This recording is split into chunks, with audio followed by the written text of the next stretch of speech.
Everybody அப்படிங்கிற வார்த்தையை அனைவரும் எனும் பொருளில் பயன்படுத்தலாம். அனைவரும் எனும் பொருளில் பயன்படுத்தலாம். Everybody game here. அனைவரும் இங்கு வந்தனர்.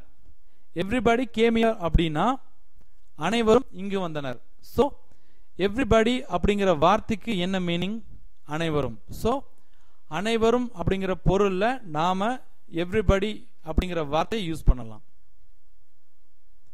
எவ்ரிபடி அப்படின்னா அனைவரும்.